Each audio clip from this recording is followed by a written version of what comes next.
Good morning, everyone, and welcome to a early edition of The Context. I am Shannon Williams, and here with my co-host Darren Shepard. Super excited to have you all with us today. The this is an exciting episode of The Context because there's loads of news going on in MCP land. We have been inundated with announcements and releases over the course of this week. Literally since we talked on Tuesday with the team from MCP UI and MCP Apps, we've had big announcements. Most excitingly, the introduction of the Agentic AI Foundation as part of the Linux Foundation, which is the new home for MCP. So MCP was donated along with Goose and Agents MD, and 50 companies have joined the MCP, this new Agentic AI Foundation. And we are something I think all of us who've been working with MCP since its early days were hoping would eventually happen has happened. We've now got the long-term confidence that this project and this, specifically this protocol is going to live under in a very open way. And luckily, I think, this shouldn't mean much of a change for anybody who uses MCP because honestly, the way that the team at Anthropic ran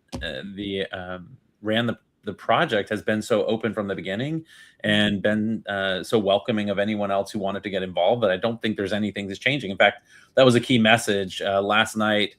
There was the MCP night event hosted by WorkOS in San Francisco, and there was a big panel with all of the key contributors of projects to this new foundation. And I think the message over and over again was like, well, not a lot's really changing, but we are making a long-term commitment that this is open source software, but the project is going to have open governance. It's going to be part of the LLM. So I was super thrilled. I think a lot of people were excited about this. It's definitely a big moment, in my opinion, because it does bring a lot of organizations together behind it. The word on the street is they limited the number of platinum members who could join this foundation initially. So, you have kind of the people you would expect, right? It's Anthropic and OpenAI and Block. Bloomberg was one of the members, but AWS, Microsoft, Google are all sort of other key members that joined early on. So but they limited it to 8. And I was talking to some LF people and they were saying there was like another 20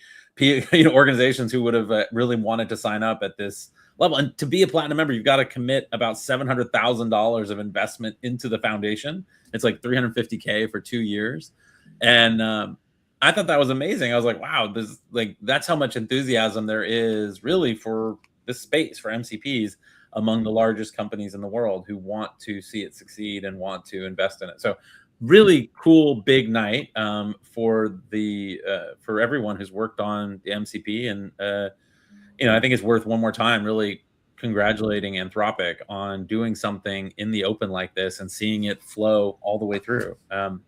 For our part, we are excited to join and be a member. I know our little company Obot is, but we also donated the MCP Dev Summit. So the MCP Dev Summit, which we ran last year in San Francisco and in London, will now be the official event for the foundation. And the first one that's run by the Linux Foundation is happening April 2nd and 3rd in New York. It's live now. You can submit your proposals.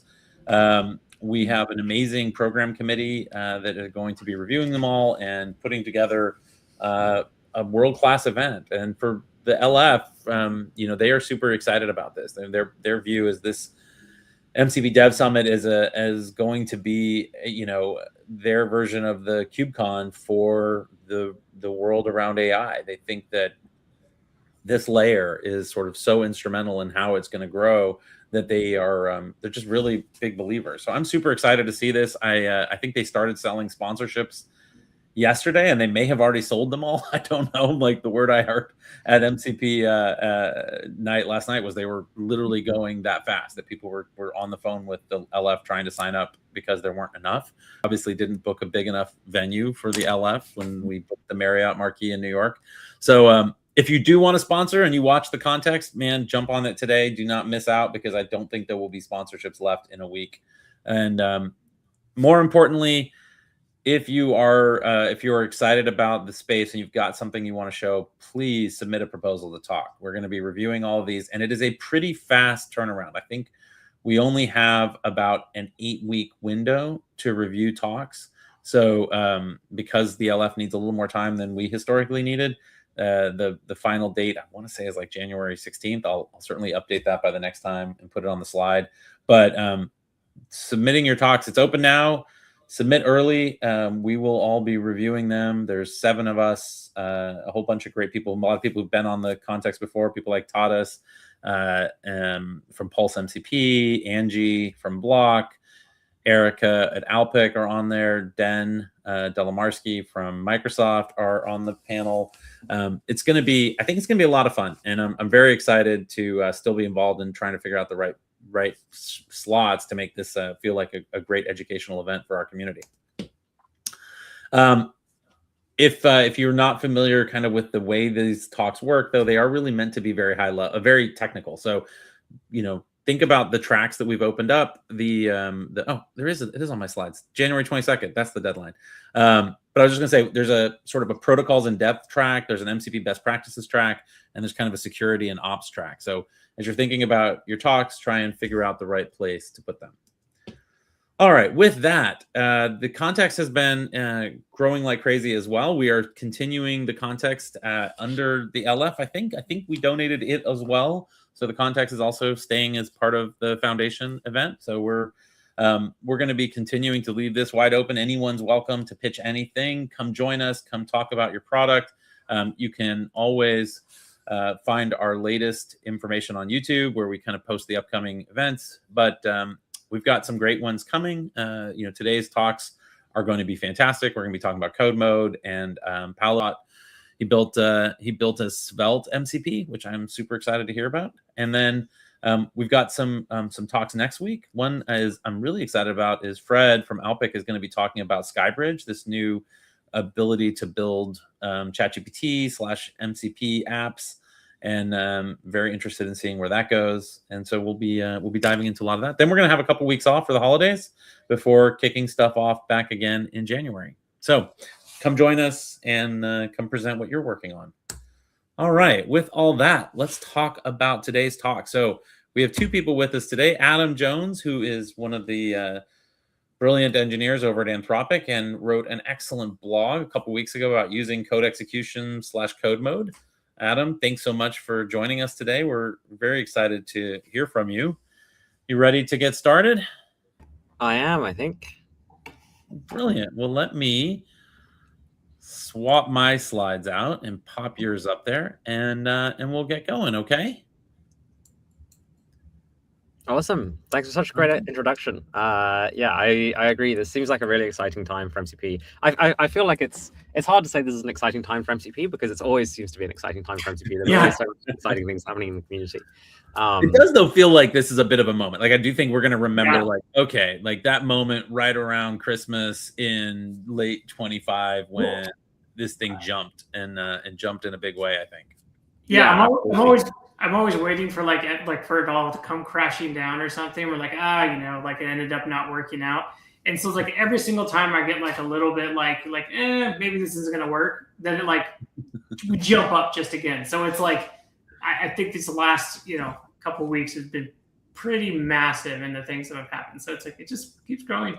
What's funny, Darren, is that I do think, like, just listening at the conference last night, there was definitely a feeling that this code execution specifically, like this piece, really is important, because the Cloudflare team gave a quick little demo, only about 5 minutes, but talked about just the token improvement they were able to see as they built. They built a pretty small sample app, but they were talking about sort of 70-80% token execution, usage reduction with code mode on a specific type of, kind of specifically on more data intensive type of tasks. And I think that really resonates with people who are concerned about context size, are concerned about token usage, and potentially, especially some poorly built MCPs flooding lots of the, kind of really flooding the context window. So this is a talk that I'm super eager to hear. And Adam, we'll get out of your way and let you take it away, okay? Awesome. Yeah, yeah, on all this, I do think we'll get that, but I think code execution maybe is that next step of like, wow, this is going to unlock way more from MCP, with hopefully server developers not having to change too much. But we can talk about that later as well. Awesome. So let's go into that problem, that context problem. As you kind of alluded to, like when you have lots of MCP servers, lots of tools, you like get a load of like context usage. And so let's say I have the Google Docs MCP, and here it has a bunch of tools. I can get a document, create a document, update a document, all these different things. What most kind of traditional MCP clients will do, including I'll have to admit, like Claude AI and Claude Code today, is they will fetch, they'll do like a tools list call, get all the definitions, and the definitions look something like this. So if you're familiar with the MCP spec for tools, you'll have seen, there's a tool name, there's a human readable title, description, input output schemas, annotations, and sometimes other kind of meta properties that you might want to inject. And so every single one of these tools has this like kind of big definition, and especially these descriptions and schemas can be particularly long, right? If you're like, JSON schema is not a very concise thing. And so if you're trying to accurately describe a powerful set of tools, often you end up like using a bunch of context on these tool definitions. And so that's a problem when you just install like one server potentially with a lot of tools, and install like loads of servers, right? Like I personally have, I think about 20 MCP servers that I have installed a lot of the time. And so you have like 20 servers, each with say 20 tools. Now you've suddenly got 400 tool definitions, schemas, etc. in your context. And so this actually is a screenshot of Claude Code I took yesterday, where you can see that MCP tools are taking 100,000 tokens of just definitions. So this, I haven't even started anything. I've just like said hi to Claude, and I can see I've only got 3.9% of the context left of the 200,000 context, which is absurd, right? It basically means that these things are not usable when you start adding more and more MCP tools, unless you're using long context models, but then you have trade-offs against price and speed and other things there. So this is tool definition bloat. And this is like one part of the problem, right? Is just getting all these tool definitions in. But then a second problem is tool result context bloat, where let's say I have a workflow where I was talking with my sales team, and they actually do this quite a lot, where they use Gemini to transcribe their meetings, right? And you get like a nice Google Doc transcript, and you want to take that Google Doc transcript and then basically copy it into a Salesforce record to like keep a record of your customers and put it all together. So with MCP today, in classical clients, the way you would do this is your model would output something like a tool call block, and then your client would see that and then go and call the tool and then fetch the results of the tool and put the entire results of the tool into context. So if this was to get a document's content, it would return that entire sales meeting transcript, which if it's say a 2-hour meeting, that's about say 50,000 tokens. And so now you've used 50,000 more tokens in your context. And then what you next need to do is the model needs to then call the Salesforce tool, passing in all of that transcript in. And so that's another 50,000 tokens as it writes this entire thing out. So where it writes out these notes here, it's got to write out the 50,000 tokens again. And so you've used 100,000 tokens just to copy, like basically what would take a human copy and paste quickly. A model has to like process 100,000 tokens, which is obviously going to bring costs. It's going to be slow. And if you want to do this in a whole batch, like I have a folder of my meetings over the last week, it's not going to happen in context in any sensible way. Additionally, some models are not very good at just like doing this copying, and so we'll mess things up by switching numbers around or like making typos, and so it also makes this more brittle. So that is not good. And so yeah, this is a recap. There's this tool definition bloat and tool result bloat. So how are we gonna fix this? And so this brings me to the presentation title, which we're like kind of looking at, well, models are getting pretty good at writing code. I think most of us will be aware that, oh, wow, like coding is actually one of their real strong suits. So why don't we get models to write code to call these MCP tools? In the same way that if I was writing a script and I might use an SDK, I can basically use an MCP server as an SDK over its tools. And so this is just one example of how you might do code execution. And I think there's like a few different ways you can put this together, but here is one that we kind of suggest, where you take each of your MCP servers and you do a tools list call, and then you code generate deterministically. So I'm not saying the model is generating code, but you have some template code that is able to generate these out of the tool definitions. and you generate some MCP like stub code. And so you might also arrange this in a hierarchical fashion. So here on the left, we have a folder tree of, there's a Google Drive MCP server and a Salesforce MCP server. And then each tool on those servers is a single TypeScript file. And on the right-hand side, we've got an example of one of these TypeScript files, where you can see that we've taken the input schema and turned it into this get document input. We've taken the output schema and we've got a get document response. And then the actual function itself is basically just a wrapper around something that calls up into the main MCP client that calls the MCP server. We then give models a code execution environment in which they can write code that calls these this function. And when I say execution environment here, this could be, say, a Docker container that you're running. It could be, if you're running, say, Claude Code locally, it could be your machine that you already have that already has some ability to execute code. And actually, this isn't like something new or something very foreign. And actually, people have been adding code execution environments to models for a long time. We've known that LLMs, particularly small ones, are not very good at, say, doing maths, right? And so you don't really trust an LLM to do maths. You get it to write some Python code that actually does the calculations, and we execute that. So if you use Claude AI today, I'm sure you'll have seen, if you ask it to do some of these mathematical calculations, it will defer to some Python execution environment. I think the same applies here. One thing to also note here is that we are using a typed language. So in this case, we're using TypeScript. This allows us to use the input and output schemas to make sure that the model's code is actually compatible with how it's wanting to call these tools. This is optional. You can use an untyped language, but we've found performance because then able to self-correct by running a type checker over it first and checking that it's using the tools as expected. So I've talked about the model writing code, and so this would be the code that the model actually generates. So the model writes this code, and you can see it's import the Google Drive server and the Salesforce server, and it's able to store the transcript in a variable and then pass that into the update record. Similar to how if you were writing code to automate this is exactly the kind of code you would write. The model can write this code, and now suddenly the model only has to read the tool definitions it actually needs. It can look through that file tree on a virtual file system or however that's structured, look through that file tree, discover the servers that it needs, solving that tool result problem. And then when it executes, it's not storing all the results, the intermediate results in context, and it's able to pass that through directly. And then this would be code that our MCP client executes, runs, and then makes all the calls to the MCP servers with those APIs. So here I have a short demo video of this actually working in practice. So I live in London, as with most of the MCP team at Anthropic. And so you can see I've added this London buses MCP server, which when I've started up my client, it has code generated some stubs, very similar to the stubs that I've shown you before. I think the format's slightly different, but effectively the same idea. And it has two tools. It can find bus stops, and it can find bus departures at those bus stops. And so now if I ask the model, when's the next bus to Old Street Station, it's able to first search over those tools, basically get progressive disclosure as it kind of navigates that file tree, in this case with a sub-agent, to look through the tools and pull them into context.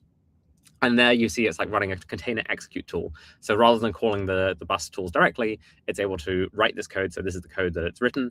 And you can see it's called that search bus tools, search bus stops tool. It's called the get bus arrivals tool. And it's also written some logic here to be able to, say, slice the results. So if it would be overloaded with, there's 100 buses coming in the next 15 minutes, which is classic for London. You get 100 buses in a couple minutes and then none for ages. But so it's got that slice there, so it's not overloading its context. And also it can filter for the properties that it's actually irrelevant to it. So again, it's controlling what's going into its context. And so you don't get this tool overload in this context flow. The other thing it's doing at the end here is it is taking the code that it has written and turning it into a skill. And so not technically a Claude skill, but adding a markdown file would make this a formal Claude skill. But what this is doing is saying, well, I wrote the code once, I know it works, and I've composed these different tools. I've composed the search for bus stops and find the bus departures, and I can write this code and reuse it in future. So let's see if we can go back. So next time I need to do this thing, I can use this combined tool of busarrivals.ts and just run that as a script. And I can actually import that and then compose that more. So it's kind of building out its own toolkit, its own library of things. And then you really start to get to kind of self-evolving agents, which are figuring out what they need to do, calling the tools to do that, deciding on their control flow and what goes in and out of the context. And then also being able to build up a toolkit of reusable components that get better and better as it kind of does more of these tasks and figures out, okay, right, I should be building a reusable tool for this to make my life easier in future. Yeah. So yeah, just another recap of the problems. Tool definition bloat we solved by having this explorable file tree or some kind of form of progressive disclosure about the tool definitions. We solved our tool result bloat by passing it through variables rather than through the context. But excitingly, there's some bonuses here. So we get this more powerful control flow, which I kind of alluded to earlier, where saying, the model can decide what goes into its context, but actually you get way more power. So in this case, we're using a Slack MCP server to poll a server for poll a channel for updates. And what we want here is we can import our Slack server and just keep waiting until there's something happened. So I don't know if people have used this similar thing. So for example, with GitHub, you would push a change and you want to wait for your CI to pass. What you'd find in most clients is they'll do something like sleep 60 and then check the thing and then sleep another 60 seconds and then check the thing again. All that time is using up context. It's making inference requests off to a server. It's costing you money. And also there's some trade-off between how quickly you can poll. So for example, if you just slept every 1 second, you'd be making API requests every second to your inference provider and using up context. Whereas if it can write code, it can loop over that and just do that directly. Similarly with code, I kind of also said it earlier, but as well as just looping until something happens, you can loop over a file directory. So if we think back to my Google Docs to Salesforce pipeline, if I had a whole folder, Google Drive folder of Google Docs, and I want to do this for every single one, previously it would kind of do them sequentially. It would take ages because it takes 100,000 tokens every single time it wants to do that. Whereas now it can write a simple for loop, maybe do them all in parallel with promises.all, and then runs all of them, done, and it works. The other thing this can be useful for is pre-computing conditionals. So if your model basically knows well, if this happens, then I need to call this thing. If this doesn't happen, then I need to call this. So for example, if there is some error, then and if not, I should merge. It can write that as code with an if statement. And then as soon as the first condition triggers, it's able to run on to the next stuff without having to go back to the model and wait for your tokens to come back to the model and then for it to decide what to do next. You can basically pre-prepare all of that to run as one shot. And then also, as we said at the end of the demo video, is you can build a kind of skill library or library of kind of a toolkit of these composable things. And if you want, you can ask Claude to say, right, you've written me this code that you're going to execute to control these tools. We've run it and we know it works. So let's save that onto my disk as a file that I can reuse. And you can add a skill.md and ask Claude to add the skill.md so that it knows how to use this in future. And it can, again, compose and build these tools over time. And then there's an additional thing that's kind of adjacent, and it's not strictly necessary to use code execution with this, but I think this is very closely related to the progressive disclosure of tools. Is this if your user comes in and says, hey, I've got some bug, can you go look around Grafana, Datadog to understand this? If you have that tool available, it's going to be able to find that in the hierarchy, open that file up, understand how to use it, and then actually use it. But if the user doesn't have that installed, if you've got this idea of, well, you can add more tools over time, or you can browse tools, you can extend that to external services as well. And so with the open source registry API spec that we released a few months ago, you can then actually search external registries and say, hey, I want to find I don't have a Grafana server, but the user has asked me to do something with Grafana. Are there Grafana MCPs available? It can find them. It can then propose to the user, hey, can we install these? And once it's installed, the client doesn't need to restart because it's just able to look at the file system on disk again and find those tools again and then start using them immediately. So to recap, I think MCP with many tools suffers from these two different types of context bloat that people often conflate, but are actually different: tool definition bloat and tool result bloat. And code execution solves both these problems and more. It can get you solutions to these context bloat problems, but also better control flow and the ability to build out a toolkit of these composed tools. We can also further extend this tool discovery concept to external MCP registries or other MCPs that you might want to install and push that to the user. And additionally, you can read more on the blog, anthropic.com/engineering/code execution with MCP. I'm sure we can probably put it in a YouTube comment as well to save people typing it in. But I think that is all from me. Thank you. Well done, Adam. Great presentation, and thanks for diving into this in so much depth. Let me ask you kind of maybe the obvious question. So for a person who's already built an MCP, I built my MCP, the classic way. What's the lift here? Like, how much work am I doing to rewrite or adjust my MCP to leverage code execution? And do you think that are there some cases where I should do it and other cases where I shouldn't do it? Like, how do I decide if I'm a MCP author? Yeah, good question. So I think MCP author can mean kind of one of two things, right? You can be a server author or a client author. And what this means for server devs and client devs is actually kind of different. And so I think for client devs, I would say just go out and implement code execution with MCP. It is almost strictly better in most situations if you're using the latest frontier models. I think if your users are going to be using kind of like underpowered smaller models, then potentially they will get confused with code execution. But I think also you should always keep in mind that like today's models are the worst models we are ever going to have, and they're only going to get more intelligent, and things are just going to be cheaper and faster over time. And so developing for frontier models now is probably okay, because in 6 months or so there'll be kind of like there'll be cheaper models available that can do all this. And so I would say in our internal evaluation results as well of doing this, we find, at least for Opus 4.5, it's just strictly better on all metrics. It uses less context, it's faster, it completes more tasks. So even just not even on context, but also actually achieves more things, and it's able to pass more, achieve the user's intent more frequently when it has access to code execution. For server developers, for most server developers, this means you don't actually have to change anything, because as you saw, you can just it's up to the client to code generate off your server definitions. And so if you already have a server, it'll work fine with code execution. If you really want code execution well, I think structured content and input and output schemas are almost must have if you really want it to perform well. This allows the model to understand the shape of the data it's going to put in and get back much better, especially the data being returned back, and so it can compose it with other tools or do these things like type checking, etc. And the other thing I might say is, perhaps also if you're considering editing existing servers, but especially creating new servers, is historically the advice has been make your MCP server have very few tools that are quite high level, because you don't want to overload the model's context with hundreds of tools. And that you don't just want a wrap around your API. I think this has traditionally been very sensible when everyone has been implementing their clients in this traditional way. When people have tool discovery, progressive disclosure within their clients, and code execution, I think this advice is perhaps much less important. And it's actually more okay to just be a wrap around your API, which actually lowers the barrier to entry to building MCP servers quite a bit, and also can make them more powerful, because your model the model can basically understand all the different facets of your API. So you don't have to say, oh, well, we're just going to focus on the 80% of our most important API. You can actually get 100% coverage and have models do all the things that you want, say, humans to be able to do, or to be able to do on behalf of humans.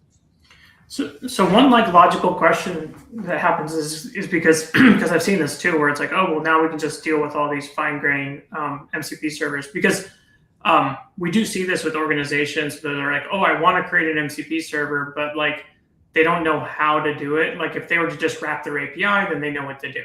But if they're not going to just, if they're going to create these higher level ones, they need to understand the use cases, and then they get lost and they don't know what to do. So it's like, oh, this kind of enables, doing these fine-grained tools. But then if you take it one step further, then the question is, it's like, well, then what is MCP? What if you just, instead of using the Slack MCP that has fine-grained tools, just use the Slack TypeScript client, or, what's the difference? It's like, do you go to the step where it's like, oh, well, why do I even need the MCP servers? What is MCP, providing here? Why even, why bother, right? If the model can just write arbitrary code and execute it, presumably it can do whatever it wants. I think this is a really good and valid question. And I think there will be some cases where this makes MCP less valuable in edge cases. So, for example, I think if you already have great ways for the model to call your API in a composable fashion, it becomes less important. So for example, if you have like the GitHub CLI as an example of, wow, this is actually a great CLI that models really understand well because it's like well documented and people already like, it's in a lot of the training data, and it makes potentially the GitHub MCP less crucial for flows where you have access to an authenticated GitHub CLI, but that's not all flows, right? I think the case actually though for like 90% of MCP servers is actually they're still crucial because they're not like this. You don't actually already have a really nice CLI. You don't already have tons of data, tons of training data in the LLMs about your API, about your the way to call your API. And you also don't have authentication already set up for you. And so MCP gives you documentation, it gives you auth, and it also gives you a reliable implementation that you can actually rely on. Like models are good at writing code, but if your documentation is not quite there, or it's a kind of edge case API or an internal API, models are just not going to know how to do that effectively or reliably. And even if it is a well-known API, if your models are like rewriting an entire API client from scratch for every single request, or at least every single conversation, that's going to burn a bunch of tokens and spend a bunch of time like writing this thing and debugging this, etc. I will say on documentation as well, I think people often underestimate just how important documentation is and I guess context is to LLMs. And having tool definitions and input and output schemas is really crucial for models to do well. I worked in a previous organization where there was this one API, and the only way you could kind of access the API was you emailed someone called Jan, who was a lovely woman, who would send you a big PDF that was like a flattened PDF that had all the definitions of the XML shapes you had to send off to this API. And I think in a world where actually a lot of APIs look more like that than a beautiful, CLI that they're already used to, I think we're going to have MCP to wrap these to have documentation, to have auth, and a reliable implementation against them. And then the final point I'd add is the code execution is like there's a sliding scale with how much flexibility and freedom you can give it, right? Like you could just say, I'm going to let the model write whatever it wants and execute it regardless of like really what's going on in there. But you can also still sandbox it, right? If you run it in, say, a Docker container and you say, okay, you can't have any network access except like the only outbound connections you can have are through my MCP servers, you can then start to apply like enterprise governance policies. You can say, well, actually, like you're only allowed to have AI agents touch these services, or we don't want the risk of prompt injection coming in and our model exfiltrating something out to the random internet. So when you're getting untrusted data, you can only actually use these MCP servers to output things, and MCP gives you a good layer in which you can like enforce these constraints. So another question, because I know a lot of developers doesn't this mean like it's like every time you make a tool call, AI could do something weird, like you have like, how do you test this? How do you have any degree of like confidence that it's going to work? It's not going to do something strange or whatever. It's like, what do you kind of say to that? Yeah. I think I would like look towards the numbers and the evaluations. As I said, I think, with Opus 4.5, and I appreciate like, it is one of our most expensive models, but all these benefits I think are going to trickle down into cheaper models that are going to be faster and better over time. It is just like strictly better on pretty much all of our metrics. And yes, it makes mistakes sometimes, but it also gets it so much more capability that it is usually worth the benefit. The other thing to note is that like tool execution itself is also not perfect. And I'm sure anyone who's used MCP a lot knows that like sometimes models can choose the wrong tools, or they can like put in parameters wrong, etc. And so I actually don't think this is a new problem. I think models are still not 100% reliable anyways. And so yes, you're maybe giving this slightly more capability, like more direction to be unreliable, but it's like the cost benefit is such that actually overall your system as a whole is more reliable at completing tasks that your users actually want to do. I have a question for you. So you talked about the clients adding support for this. What's the path? I mean, who's added support? Are people already adding support for this? Where are you guys at in terms of kind of adding it to Claude or Claude Code? Do you know if anyone else has added code execution support? I know there is a PR up on Goose, I believe. They have a PR up basically about to do this thing. I know, of course, we talked about Cloudflare. They have the ability to run MCPs, I think, on workers and other things, or do code execution in sandboxes on workers. And so those are both facets to do this. within the Anthropic Messages API, we have added this capability. So I think it's branded under advanced tool calling. But if you look at our docs on the Messages API, we have a guide basically of how you can give us your MCP servers, and we will run the code execution in a sandbox for you, and then send you back the requests, etc. It is not currently in Claude AI and not currently in Claude Code. And I probably can't say anything too exciting here, but it's definitely an area we're watching and would be excited, I think, to implement when ready. I mean, there's a couple of things that kind of get like brushed over really quickly that are stumbling blocks with this approach right now. Is like the idea that basically you're generating code and the code becomes the MCP client, where most models, like most systems, are set up so that the LLM or the agent framework is the one that's calling the MCP client. So like when you get into authentication and things like that, there's like a little more things that have to kind of be done to make this work like seamlessly end to end. That like, you know, I do see that it's probably going to make sense that the providers are going to like deeply integrate this approach somehow into their products to handle all the like authentication and stuff like that. Yeah. I agree. I think the pattern that we've seen, because we have a few different prototypes, and there's also one on my GitHub, github.com/donweg/programmatic MCP. I can maybe post that in a bit. But the pattern that we've seen emerging is basically the agent harness is still the one that owns the connections with the MCP client, still does all the auth, and then in this code execution environment, it has a connection to the harness. So rather than it talking to MCPs directly, like the stub function underneath that, where is it? The one that looks something like this, the like call MCP tool, like this is some helper that's like goes and talks to your harness, and like the harness then goes and sends off those connections. Yeah. So there's something that has to kind of go on kind of at that layer, because we've been looking at that too, because like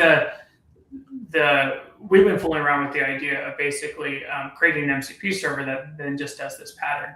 So it's an MCP server that calls another MCP server, which then gets into the heart of a lot of these agentic identity issues and stuff, where it's like you have one MCP server that calls another MCP server. How do you carry through authentication and stuff? And there's actually some interesting patterns we figured out with like URL solicitations and things like that. But I'll be kind of curious to see if this kind of harness thing, this call MCP tool, kind of gets standardized in some way of like, oh, well, this is a way that I make that call. So yeah, it'll be interesting. So I think like this, you know, this whole pattern is when code mode, like I think what was Cloudflare maybe was when they announced there's like my initial reaction to it was like it was like it was like basically like we're pretty much just proving that tools have to be agentic. That's kind of like, you know, it's like the solution is it's not just kind of like writing more code. It's like the only way to solve these problems of basically context bloat and all these things and whatever is like we really have to lean into AI more. So like, because I was asking like, what do you think about like the reliability and stuff like that? Because like I see a lot of engineers push back on these things of like, no, you know, you can't, you know, like it's not going to work. Outcomes. Yeah, you're not going to guarantee outcomes, right? That's yeah. But it's like, but I think that's the thing is like as engineers we have to kind of go away from where it's like, you know, if you can like reliably, you know, kind of. There's other ways to get this to predictably work, that there is already actually less reliability than you kind of already assume. So we're focusing on the right, because like I don't know that this code execution is like necessarily like the silver bullet, but this whole idea of like basically allowing AI to make more decisions on what to do and dynamically generate and whatever, it's like leaning more and more into AI where it's like dynamically determining, like as you said, like like the code flow, the fact that it can do loops and branching and stuff, like it determines that all up, you know, itself. So I think it's just fascinating where this stuff is going, where it's like more and more the solutions to how to make this work is actually less. It's kind of like less fancy traditional engineering code and more just patterns in AI. Like, how do we create better patterns with AI to do things in kind of like predictable, eventually predictable ways? Yeah, I agreed. I think definitely, like, because if you've already got a model, right, you can write code and then just see the results. If it throws an error, you can like iterate and get the model to fix these kind of problems. Yeah.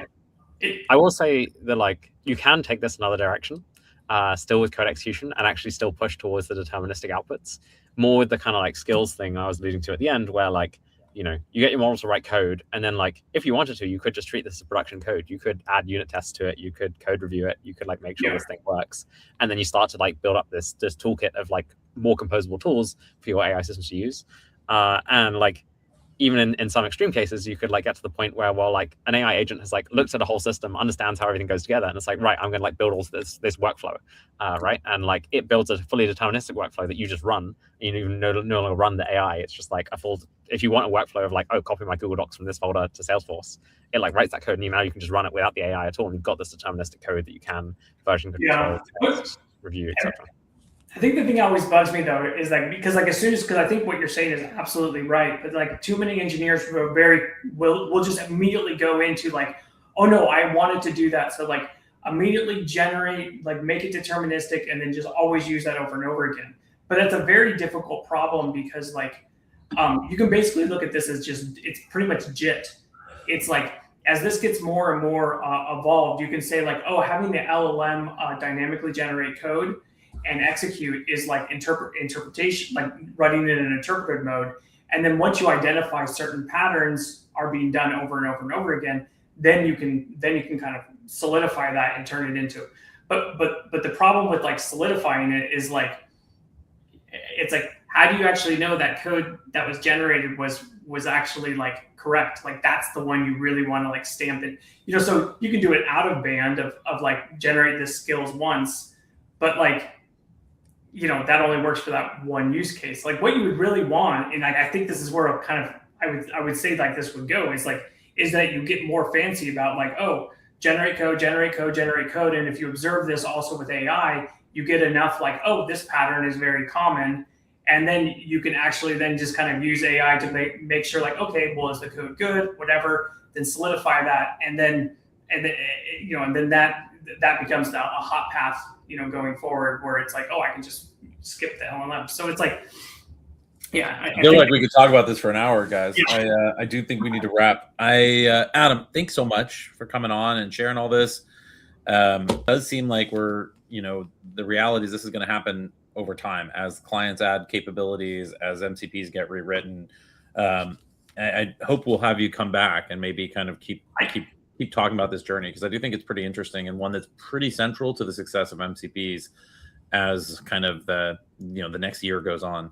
Darren? I would throw out just like one practical thing or whatever is like, I think this is solving a lot of issues that are like, these are all very forward leaning, like for a lot of use cases, people like the tool set is already small. You don't want dynamic, so it's like, so this is still very much in the, all of this is bleeding edge, but this is in the bleeding edge of the bleeding edge. So it's like, should you adopt code execution right now? I mean, I'm not so much on the like, yeah, I think everyone should immediately use it. I think it is definitely kind of like the future, but for a lot of like pragmatic things, if like you're doing something right now, it's still a little bit too far ahead because of a lot of other issues with authentication and, so.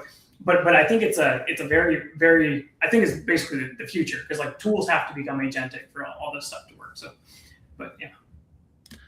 Adam, thank you so much. Really appreciate you coming and joining us today. Thank you so much. It was lovely. And we'll be pleased to come back some other time. Awesome. Take care. All right. Our next talk is from Paolo Ricciuti. Paolo, you're joining us again. I think you're one of very few people that are second timers on the content, along with David and the MCP UI guys. So congratulations. Obviously were so good the last time you were here. We couldn't help but sort of say, come back, Paolo, quickly bring your fantastic presentation styles. And this is going to be a fun one because you care deeply about Svelte. This is obviously your baby and something you have worked on for a long time. And you're going to share with us today the Svelte MCP and what you did to kind of build it and the journey you've been on with it. So I want to get your slides up and get out of the way because I'm super excited to hear this talk. Yep. All right. So this is my talk, which is also called How I Taught LLMs How to Svelte. And before we begin, a small presentation is due, and I brought my personal assistant here, so I can say, can you help me present myself? And let's see. I absolutely can help you present yourself. You're Paolo Ricciuti, that's correct. Where do I come from? You come from Campobasso, Italy, that is correct. Where do people can find me online? People can find you on Blue Sky as paolo.ricciuti.me. That is absolutely correct. What about GitHub, though? You're absolutely right. People can also find you on GitHub as Paolo Ricciuti. What am I mostly known for? You're known for being a Svelte ambassador and a Svelte maintainer. That is absolutely correct. Where do I work? You work as a senior software engineer at Mainmatter, which is super cool because I get to work with Svelte, but also to teach Svelte, both at conference and meetups, and in my day-to-day job, because we are a consultancy that basically specializes in Svelte, Rust, and a bunch of stuff. And we do what's called the team augmentation, which means that we join your team, we help you hire, we help you with best practice, but work for Svelte, but also with AI. We recently did a workshop on MCP, and in general, we teach you best practice on how to apply AI. Thanks, and let's move on to the presentation. And glad to help. Let me remove this conversation. Now it's over. RMRF. What?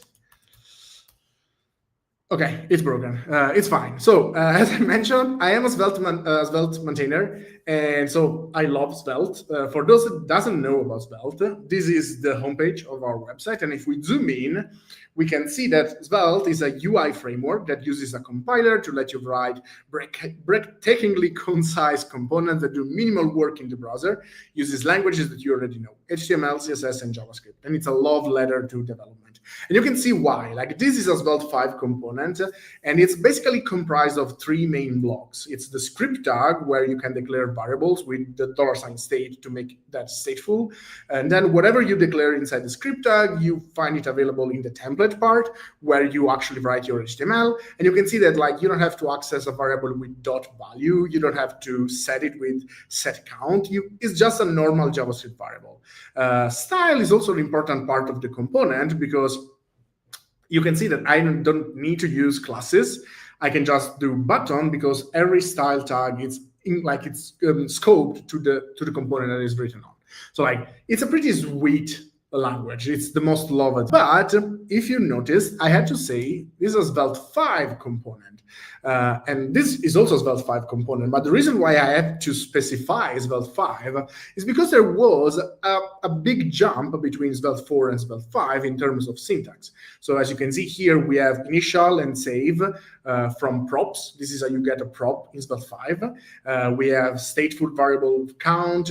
We have a derived of count times 2. Which is derived reactive variable. Effect is to use side effect, like writing to local storage. Inspect is to log something.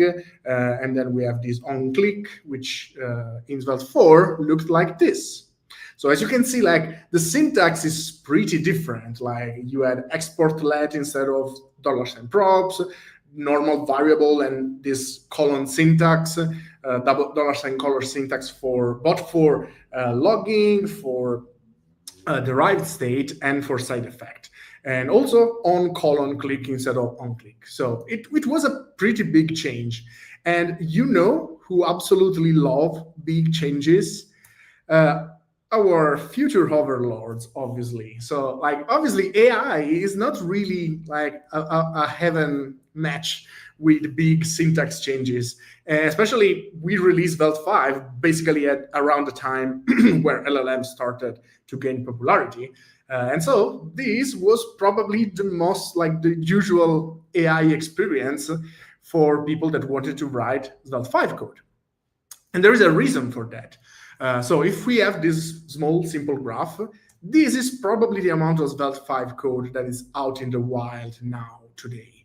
And this is the amount of Svelte 5 code that looks like Svelte 4 code, because Svelte 5 is completely back compatible.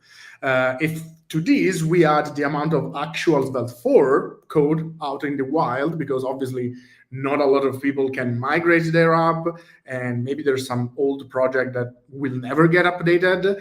And to this, if we add the fact that Svelte 3 had basically the same syntax, you can see like how LLMs can get very confused. Like the amount of Svelte 4-like code out in the wild is very much like overweighting on the other side. And so this is the kind of code that LLMs wrote. Like they imported $state and $effect, which you don't have to. They used on::click instead of on::click. They passed the function to $derived instead of just passing an expression. Or for example, they used the old way of doing reactivity with stores. So like even if it was a stateful variable, they still used update and $count.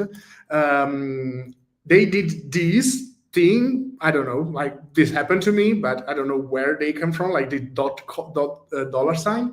And they also did something like this, where technically this is correct Svelte 5 code, but it's not really good Svelte 5 code, because it's assigning state inside an effect where you should just use a derived. Although I have to say that I am kind of judging you, because I've seen this code in the wild, even written by human engineers. Now, the problem is that LLMs are kind of frozen in time. The moment you stop training them, that's it. You can't add more information to them. Well, more or less. You can technically add context to them. And I mean, this is not the kind of context I was talking about. This is how to add context to a Svelte component. But from context, what I mean is that you can technically instruct the LLM in your prompt on how to write Svelte 5 code. Now, I wrote a script to write this thing inside Claude, and I'm already bored even just to watch it write. Like, you can't really do this every time you have to write a new component. And so, almost 1 year ago, during Advent of Svelte, we released LLMs.txt. I think we were one of the first frameworks to do it. But basically, if you go to the Svelte docs, you can just post-append LLMs.txt, and you get something like this, which is basically like a markdown file that instructs the LLM on how to use that specific part of the documentation without all the fluff of the HTML. And so, like, LLMs could like scout the word and like read that file to learn how to use it. However, this was really not enough. And so we received a lot of complaints because people actually wanted to use Svelte 5 or wanted to pick Svelte over React, but just couldn't, because if you can't write good Svelte 5 code with LLMs, it will be a liability for you.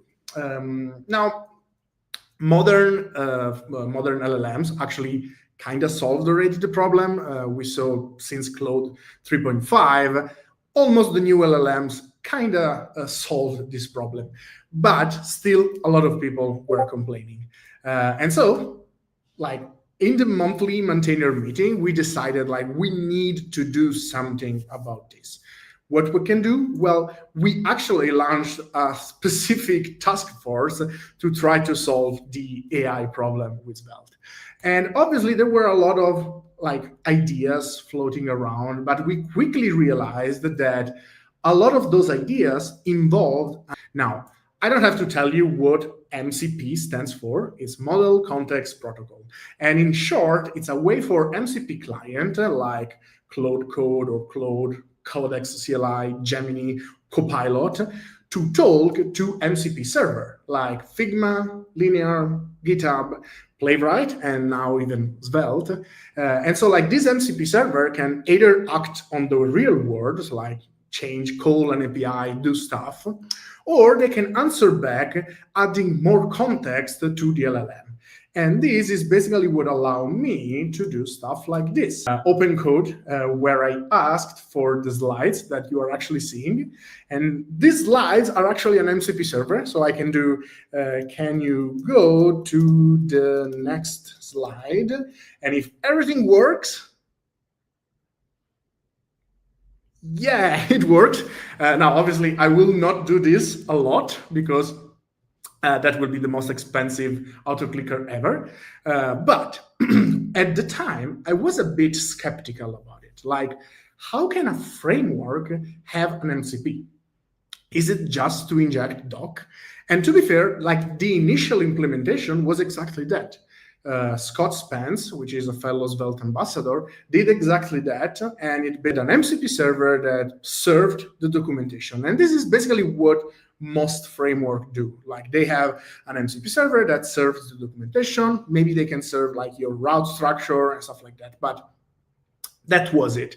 After this original attempt, Stanislav also did something similar, a bit more structured, a bit more involved, in the sense that he's also added some use cases and some scenario that helped the LLM actually like build like a better understanding of Svelte 5.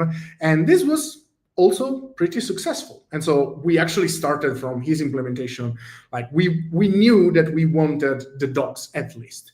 But then we actually realized that most of the suggestion that we had in our task force was around the idea of having the MCP server actually read the code that the LLM generates.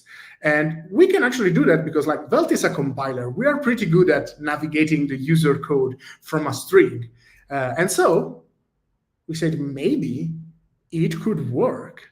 And so what we did is basically implement some sort of mini agentic workflow. So this is the normal agentic workflow, right? Like the user writes a prompt, it gives it to Claude, Claude generates some code and then checks the code and then generates some code and then checks again and then generates again and then checks again and then goes back to the user. With the MCP server, we basically wanted to do something a bit the same, but with an extra step. So now you ask Claude, it generates the code, it checks the code with the Svelte MCP server, and then gets back an answer and generates a new code, and then checks with the Svelte MCP server, and then once again. Now, let's actually see the code for this magic here. Now, I'll build this MCP server with TMCP, which is a library that I wrote, so that's why the code will look a bit different, but don't like you will get it. It's very close to the official SDK. And so this is the tool that we actually think is the main protagonist of the MCP server, of the Svelte MCP server. And it's called the Svelte Autofixer. The description is very simple. Like, given a Svelte component or module, returns a list of suggestions to fix any issue it has. And this tool must be used whenever the user is asking to write the Svelte component before sending the code back to the user. The schema, the input schema is actually pretty simple. You just get the code, the desired Svelte version, which like, because we also want you to be able to use it with Svelte 4, and the file name, just to give better output. The output schema is also very interesting because it's an object with a list of issues, a list of suggestions, and I think this is the real key. Like because before I added this output schema, the LLM was like calling the autofixer, getting back the suggestions, fix the suggestions, and then, okay, I guess it's fine, and just return that to the user, ignoring the fact that added some new issue while fixing the code. And with this, we basically unlock the continuous loop that I was talking about. There are some annotation, but this is the actual code. So first, I actually checked that the version is 4 or 5. I had initially this inside the tool, but Cursor was actually going mad about it. Like as soon as it tried to pass this, it tried to parse it, and it was going into loop. So I had to change it, and I had it inside the tool. But then we generate this content stuff, and then what we do is that we compile the code that the LLMs gives us, and we return every issue and warning that the compiler already returns. then we run the autofixer on this code. And the autofixer are just basically us doing static analysis on known pattern that the LLMs get wrong so that we can correct them. And then we literally run ESLint at runtime to use like the Svelte ESLint plugin so that we can get even more warnings and issue with that. Obviously, if there is an error, we push the issue. But this, I think it's a very important point. If there is a JavaScript parse error, it's something that we cannot parse the component and we cannot run everything. But something that we noticed is that sometimes the LLM was writing code like this, like instead of creating an actual variable, was prepending $state instead of let or const or var. And so we can't actually explore the code if it's not compilable. But what we did was actually, okay, if there is a JavaScript error, I will return this suggestion. And I think this is very important because the code is not actually fixing the code. It's just telling the LLM, please check if that's the case. Like, it could be a different JavaScript error, but we don't care. Like, we return the suggestion asking the LLM to please check if they're doing stuff like this. And after we do that, we basically say that if there is any issue or any suggestions, we require another tool call after you fix that. And we return everything with a structured content. And the solution looks something like this. So in this case, like this is a small playground where we are the LLM. And we can see that if I do stuff like this, and I do import from Svelte runes, for example, and I do $state and like this, for example, you can see this is actually contacting the MCP server and it's saying that the $sign prefix is reserved. So sometimes the LLM was just doing, okay, I will remove the $sign. And in this case, you get a lot of issues because you're saying like you are using the state rune, but there is a local binding called state. $sign prefix will create a store subscription. You are importing state from Svelte runes. This is not necessary. All runes are globally available. Please remove this, import, and use $state directly. So like this kind of suggestions is basically giving more context to the LLM instead of just fixing the code, because there's just so much that we can do with static analysis. But LLMs, given context, are really good at fixing the code. And so instead of fixing the code for them, we are just saying, hey, please do this. And so this also helps us into let the LLM write good, let double is equal $state count time 2, for example, and then we do $effect like this, and we do double is equal to count time 2. Now, this is technically correct Svelte 5 code, but the problem is that a stateful variable double is assigned inside an effect, which is generally considered a mock prefix. Consider use derived if possible. So this kind of stuff basically means that we can guide the LLM not only to write correct Svelte code, but good Svelte code.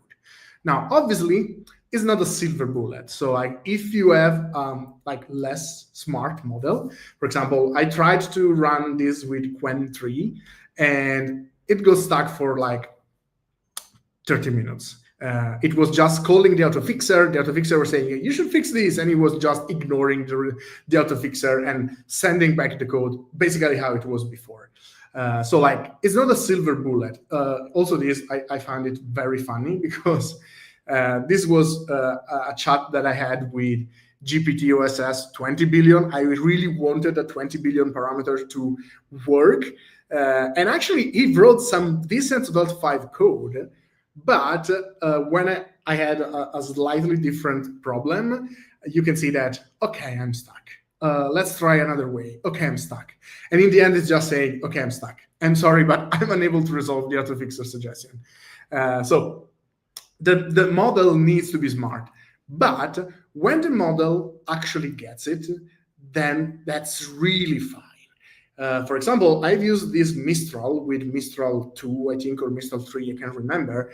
And you can see that I asked them to create a Minesweeper component, and he actually wrote like some code that was wrong Svelte 5 code. But once the scroll finish, sorry, it will take a while. You can see that now it called the autofixer 5 times in a row. And in the end, it actually got some pretty good Svelte 5 code. So this is absolutely exciting for me because I can actually write pretty good Svelte 5 code. Obviously, we also have something like resources. Like we have a pretty mature MCP server. So if you know that you need state, you can just use the state resource right in your MCP server. And this will basically give you the same LLMs.txt file that you can provide to the LLM if you know that you will need some of this documentation. We also have prompts, obviously. So like if you want, you can use this Svelte task prompt, and this will basically instruct the LLM on how to properly use the MCP server and also give the available docs directly in the prompt. Another very interesting tool that we have is this. Now, you may see these and things like this is just like gibberish. In reality, this is a Svelte playground. So this is a Minesweeper component that was built by an LLM, and you can, like, once you are building on something with the LLM, at the end, the LLM will ask you, like, do you want me to generate a Svelte playground? And it will give you this a bit admittedly huge link. And that's why we also introduced MCP UI. So like if your client supports MCP UI, you will get a Svelte editor with the result directly in your chat, which is super cool.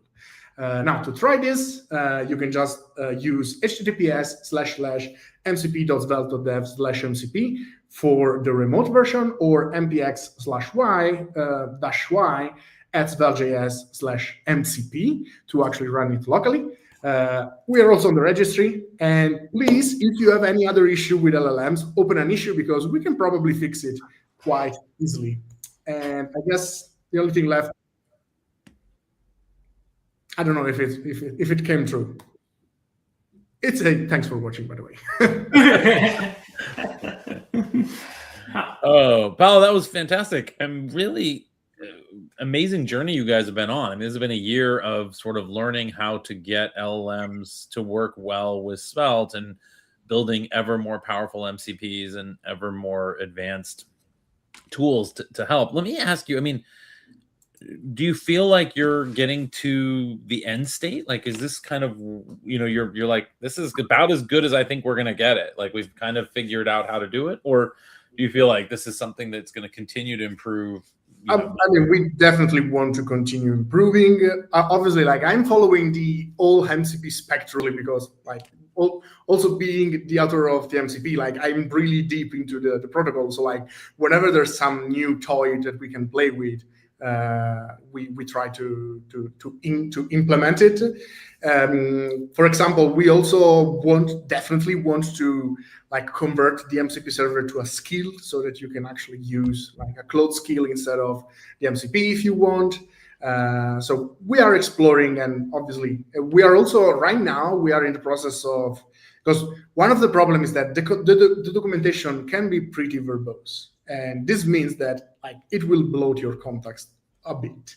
So something that we actually did was we summarized the documentation with an LLM. Now, to actually make sure that this doesn't really affect at all, we needed a way to test the fact that it was not affecting us at all. And so we are actually building the second version of the Svelte bench, because Stanislav also built Svelte bench, which basically, like, every new model, he runs like 100 tests on a new model by itself without an MCP server to see how well it generates Svelte 5 code out of the box. But now we're actually building the version 2 of the benchmark, where we can actually decide, like, to run with the MCP server or not, in an agentic flow or not, we give access to test or not. And so, like, we are building this benchmark so that we can actually measure how much the MCP server can have an impact on writing Svelte 5 code. Is there or who's the leader in the clubhouse right now? Like which LLM is the best for writing Svelte 5 code? I mean, just recently, Opus 4.5 was the first model to actually get 100% score on the original bench. Mm-hmm. In general, I would say like Sonnet was, like Claude in general was the first to be consistently good as Svelte 5 out of the box. Mm-hmm. Gemini 3 obviously also. OpenAI is always lagging a bit behind. I think that I don't know if they are doing something with their system prompt, like steering the model to actually write like React instead of Svelte. But I've also asked like Grok, Gemini, Claude, and ChatGPT. What is your favorite framework? And all of them say it's Svelte. So, oh really? Yeah. If you want to make your LLM happy, write Svelte. Oh yeah, maybe because it makes sense because like well no, it's lying to you. It's the same way that developers lie to you. But like they're like, oh yeah, Rust is my favorite language, but they don't program in it, right? Yeah. Because it's just echoing the sentiment of like, oh yeah, Svelte is one of the most highly liked languages or whatever. Yeah, I think that's exactly it. Like the point is like a lot of people really love writing Svelte. Yeah. Like it's the most loved framework like of all. Like it's not the most used, but a lot of people want to write it, and the LLM is just picking up the sentiment. Our product is actually built on Svelte, but so I really liked the approaches that you took because it's kind of these ideas of like basically like it's like you're writing a tool that's kind of like assisting the LLM or kind of almost kind of conversing with the LLM of like you didn't have to get the answer right, but you could make suggestions of just like it seems like you're just giving it more context or more information and helping it. You don't necessarily have to write a tool that is going to like 100% get it right. And it's kind of like this idea of like, LLMs, like in a one-shot approach, LLMs are only so good. They can only be so good. And they keep getting better and better, which is amazing. Like I'm sure that, that benchmark that you're testing is pretty much doing like one-shot tests. But if you just have this thing where it's like, well, you give it feedback and you allow it to correct itself, and then then it kind of eventually gets to the right point. I like that model of just more agentic. And I think like I might be biased because like we had this idea, but I think this is the right way of build every MCP server. Like obviously, like MCP servers are a way also for the LLM to like modify the external world, but if you have to give something back to the LLM, you should lean hard on the fact that the LLMs are pretty smart if you know what to tell them. Yeah, and this is also another thing, like pet peeve of mine, because I can't stand a lot of these like deterministic workflow systems that people call agents, because they're like, oh, on this node, you're going to call this MCP server, and then you're going to get that out, and like it doesn't allow for the agentic part where it's like, no.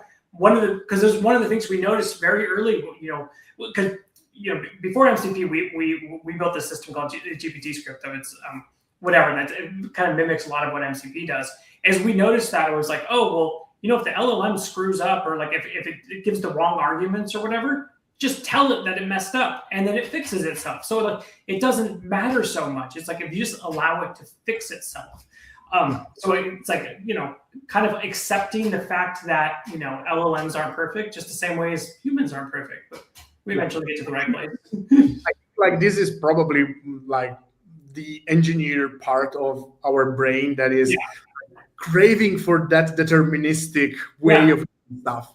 And I think like a good like mental model is actually doing the opposite. Like, yes, like you should use the deterministic part, but you should also pay attention to the fact that the undeterministic part is very smart nowadays. And so like you can guide it to actually do what you want.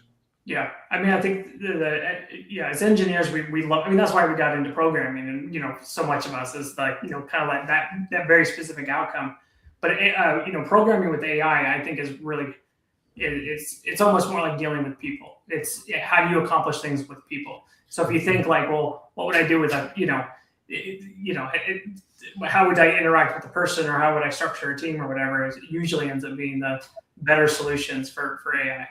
Let me ask you, Paolo, when you think about like a new, you do a lot of training, right? So you walk into a new team adopting Svelte in a company, or a new Svelte developer that's coming out of university or something, and you're saying like, okay, let me help you get your MCP stack defined. Like, because at this point, I kind of feel like if you're giving this to a developer, like, yeah, you can give them this piece, but do you need Chrome tools? Like, what is this? Like, I almost would love someone to write a blog about this, but like, what is the stack of tools you would recommend as MCPs that a new Svelte developer start with? Okay, you've got your client. What do you install? Like, what are you recommending? What are you using? What's in your workbench? I actually don't use like a lot of MCP servers. I think like this is pretty usual. Like whenever you start understanding MCP server, you start removing a bunch of MCP server instead of adding new ones, because you know that like it's only the real important ones that matters. Obviously, like if you are dealing with Svelte, definitely use the Svelte MCP server. I think also like the usual suspect, like the Chrome DevTools and the Playwright ones are pretty good, because the moment you do front end, you probably want the LLM to have access to what is actually on the page. Yeah. And something that I've been like, it literally like I started using it a lot, is actually the front end designer skill that Anthropic released, because it's night and day. Like usually, like I am a pretty bad designer, like in general. So like even when like I let Claude design something for me, usually it's better than me.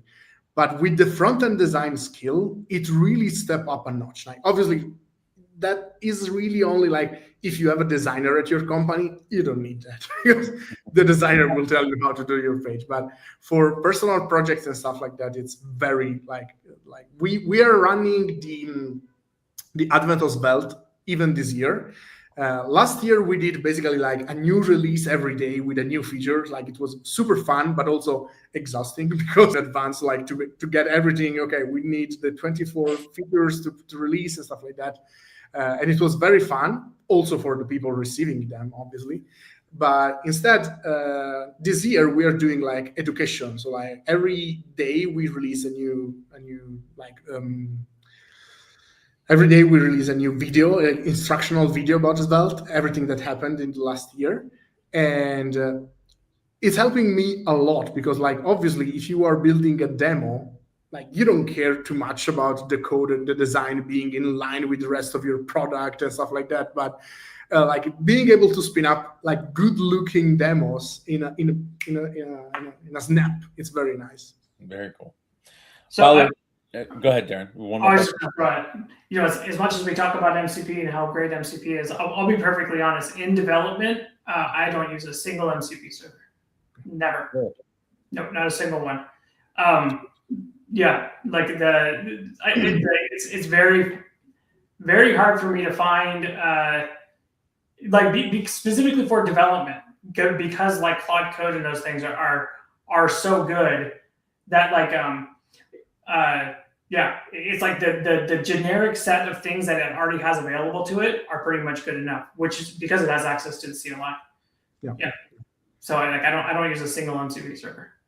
I do use some of them, but I agree. Like for development, I use very few of them. Another one that I recently actually like, I also worked on on a similar one, which is for the AITNI initiative. AITNI stands for Ecosystem Performance, and it's basically an initiative to actually debloat the JavaScript world, because there are a lot of packages that basically just install, like there are a lot of people that just install the usual suspect, like Chal, pretty good, but it's a bit bloated, and you can mostly do that with Node.js nowadays. Yeah. And so like this ecosystem performance stuff is basically collecting a bunch of like alternatives to packages that are a bit over like bloated or old one. And we built an MCP server for that, so that when the LLM is installing a new package, it runs the install script through the MCP server and say, hey, don't use that package, use this other one. Yeah. Well, so but you know, so like kind of like the counter, because the thing is like, so I developed Svelte and Svelte 5 and everything, but you know, and I've done, well, again, I'm using Sonnet or Opus or whatever because it's Claude, so I'm using but like one of the things though is like the best thing I find for a lot of these things is just linters and things like that, like the tools that are already doing the validation, because I don't necessarily, because like a lot of times, I mean, I kind of like my flow with writing code and stuff is like I just kind of get AI to spit out whatever because I'm just trying to test things and mostly get it. And then once I'm happy with the approach, then I go and start fine tuning the code and things. And so then I'll be like, okay, we'll run the linter and stuff and fix any issues. And so I kind of go through like I start with a little bit of a slop and then I refine it. And so it's like it's not a one-shot thing. And you know, since I'm already, you know, semi-experienced on Svelte 5, I immediately know, hey, that was it's a total, like when I'm using it, it's so different because I really rely on Playwright and things that can kind of evaluate why is this not looking the way I want it to, because I don't write code, right? I'm not a developer. Yeah. So for me, I actually don't use any of the MCPs that are more sort of coding side MCPs. I use the test type MCPs. Like, why is this not look the way I want it to look? Why is the front, especially for front end stuff, because it's the behavior is not it's not working. You know, figure out why it's not working and help me go back. But with those things, someone not a developer can actually, you know, treat it more like a contractor. You know, you're really treating it like a development contractor that you've hired, and you're sort of, no, these are my 12 bugs or 15 bugs. Or 20 well, you know, and you know, keep improving. And I think that's kind of like the nature of, like, because when you look at MCP, it's like, you know, it's kind of something behind the scenes. It's a connector, it's a plugin or whatever, where it's like, once you build an AI product or whatever, so Claude Code is for a very specific use case of developing for already experienced, you know, not like whatever, a developer kind of knows what they're doing, it's on the command line and everything. So it's like, once you develop the product, you know, like more MCP plugins is often like, I don't think that's like a very common use case. It's more like as you're building the product and the experience and stuff, at that time, you might pull in different MCP servers to build that experience. But once you get to kind of like the end user, it's like, it's very, you know, it's kind of, because that's what we're seeing even with like, let's say like MCP apps. MCP apps is like like what we're doing with ChatGPT apps and things like that. It's really a subset of MCP that's for a very specific use case. And then like now that makes sense for why the developer might, or the user might bring it into the application. So it's like, you know, the MCP is still kind of a, you know, very useful more on kind of like the back end constructing the application than it is, I think, on like users just randomly picking one and throwing it in there just because it's, you know, like what is an MCP? Yeah, it's like, all right, we promised to not go over 20 minutes. And we're so far over. This is definitely our most over episode ever. We're like an hour and 20 minutes into this conversation. Paolo, that's a great sign that you're a fun guest to have on. And honestly, Adam was great too. It was really nice to have him share. This was good. A good episode. Thank you everyone who joined us today and watched. As always, these will be up on YouTube if you want to share them with your friends or go rewatch bits you had to run off for. And we will be back next week before the holiday break for one more episode of The Context. And everyone, thank you again. Have a wonderful day. Thank you for having me. Absolutely.